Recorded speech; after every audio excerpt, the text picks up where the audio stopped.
Next topic is automatic type promotion. जब भी जावा में किसी पर्टिकुलर एक्सप्रेशन में कैलकुलेशन के दौरान या एक्सप्रेशन कैलकुलेशन में कैरेक्टर बाइट या शॉर्ट डेटा टाइप वेरिएबल या वैल्यू है, तो उस केस में उसके ऊपर जैसे ही ऑपरेशन परफॉर्म होगा वो ऑटोमेटिकली किस में प्रोमोट हो जाएगा, कैलकुलेशन इंटीजर की रेंज में या इंटीजर टाइप में। ओके ऐसा क्यों है? बेसिकली क्योंकि कैरेक्टर बाइट और शॉर्ट की जो रेंजेस हैं वो बेसिकली कम है, क्योंकि इनकी साइज भी क्या है, कम है। सो हो सकता है कि कैलकुलेशन के दौरान वो अपनी रेंज से वैल्यू क्या हो जाए, एक्सीड हो जाए, और जो आपका रिजल्ट है वो क्या हो सकता है, गलत आ सकता है। सो इससे बचने के लिए जावा में एक स्पेशल फैसिलिटी है, फीचर है कि जब भी क्या होगा, कैरेक्टर ओके बाइट और शॉर्ट के ऊपर ऑपरेशन परफॉर्म होगा, तो उस केस में वो वैल्यू या जो रिजल्ट वैल्यू है वो किस में प्रमोट हो जाएगा, इंटीजर में। एंड मोर, जब भी जावा में किसी पर्टिकुलर एक्सप्रेशन में अगर एक भी जो आपका वेरिएबल है एक्सप्रेशन में रियल हुआ, तो उस केस में जो आपका एंटायर रिजल्ट है वो किस में प्रोमोट हो जाएगा, रियल में। अगर एक भी डेटा टाइप वेरिएबल किस तरह का हुआ, लॉन्ग, तो आपका जो एंटायर रिजल्ट है वो किस में प्रोमोट हो जाएगा, लॉन्ग में। तो एक एग्जांपल लेते हैं। मान लीजिए कि एक बाइट बी मैं क्रिएट कर रहा हूँ। Okay byte b equals to 50। Okay byte जो कि एक सबसे छोटा डाटा टाइप है जिसका साइज 1 बाइट है, उसकी रेंज क्या है, -128 से +127। ओके सो फॉर एग्जांपल मैं इसके ऊपर एक ऑपरेशन अप्लाई कर रहा हूँ, b equals to B multiply two, b equals to B multiply two. So अगर देखा जाए तो जो रिजल्ट है वो b मल्टीप्लाई टू होने के बाद कितना मिल रहा है, 100। ओके और 100 क्या है, उसकी रेंज में है। बट क्योंकि रूल है कि जब भी बाइट, शॉर्ट और कैरेक्टर तीनों डेटा टाइप के ऊपर जब भी कोई ऑपरेशन होगा, ओके वो ऑटोमेटिकली किस में प्रमोट हो जाते हैं, इंट में। ओके या इंटीजर टाइप में। सो ये जो पर्टिकुलर रिजल्ट है ना, यहाँ इस एक्सप्रेशन जो रिजल्ट है वो क्या मिल रहा है मुझे, इंटीजर टाइप का। और यहाँ पर आपको एरर का साइन दिखाई दे रहा है और यहाँ पर लिखा हुआ है type mismatch, convert cannot convert from int to byte. It means जो आपका रिजल्ट है वो क्या है, इंटीजर है, और आपका जो डेस्टिनेशन क्या है, बाइट टाइप का है। सो ऑटोमेटिकली कास्ट नहीं हो सकता है।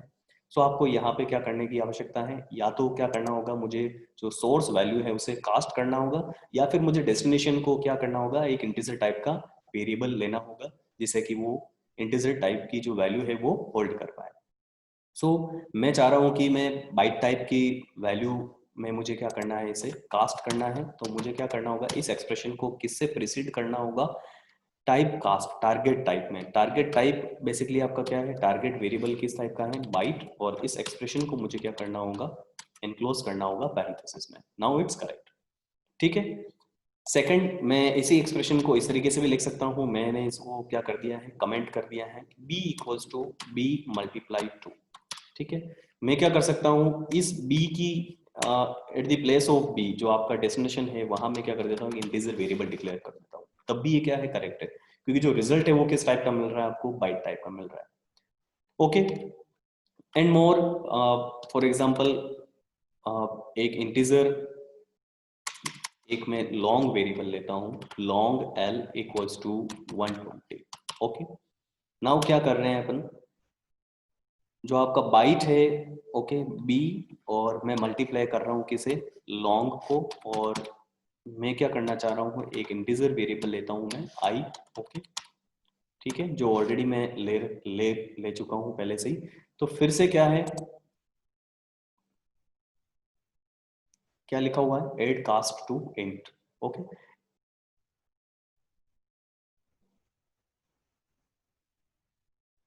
इट मीन्स क्या है, जो आपका रिजल्ट है वो किस टाइप का है, लॉन्ग टाइप का है। ओके इसीलिए वो ऑटोमेटिकली क्या नहीं हो रहा है, जो आपका टारगेट टाइप है, दैट इज डेस्टिनेशन टाइप है इंटीजर, उसमें कन्वर्ट नहीं हो रहा है। सो इसमें आपको दो ऑप्शन नजर आ रहे हैं, एड कास्ट टू इंट, या फिर जो आपका आई है उसे किस टाइप का कर दिया जाए, लॉन्ग टाइप का। तो फॉर एग्जाम्पल मैं सेकंड में फॉलो कर लेता हूँ, लेकिन जब यहाँ ये करेंगे तो इस वेरिएबल का नाम बदलना होगा और मुझे जे लिखना होगा। तो दो तरीके हैं, या तो आप डेस्टिनेशन जो आपका सोर्स है, आपका जो वैल्यू मिल रहा है, जो जिस तरह का वैल्यू रिटर्न हो रहा है उस तरह का आप क्या कर लें, डेस्टिनेशन वेरिएबल आप क्रिएट कर लें, या फिर आप क्या कर दें, जो आपका रिजल्ट वैल्यू है एक्सप्रेशन का, उसे आप क्या कर दें, टारगेट टाइप में आप या डेस्टिनेशन के टाइप में आप क्या कर लें, कास्ट कर लें। सो बी केयरफुल, जब भी आप ऑपरेशन परफॉर्म करें बाइट, शॉर्ट और कैरेक्टर के ऊपर, वो वैल्यू किस में प्रमोट हो जाती है, इंटीजर में। तो कभी कभी इससे गलती हो जाती है, जो मैंने आपको बताया कि जो बाइट पे ऑपरेशन किया, बी मल्टीप्लाई टू वैल्यू मुझे 100 मिल रहा है और मैं बाइट को असाइन करना चाह रहा हूँ, तो वो उसकी रेंज में है। बट क्योंकि रूल है कि जब आप बाइट, शॉर्ट और कैरेक्टर के ऊपर आप क्या करेंगे, ऑपरेशन अप्लाई करेंगे, वो ऑटोमेटिकली किस में प्रमोट हो जाता है, वैल्यू इंटीजर में। ओके, सो उस केस में किसकी आवश्यकता होती है, या तो आप कास्ट कीजिए या फिर आप क्या कीजिए, जो डेस्टिनेशन टाइप है वो एज जो आपका रिजल्ट मिल रहा है उस टाइप का आप क्रिएट कर लीजिए। ओके।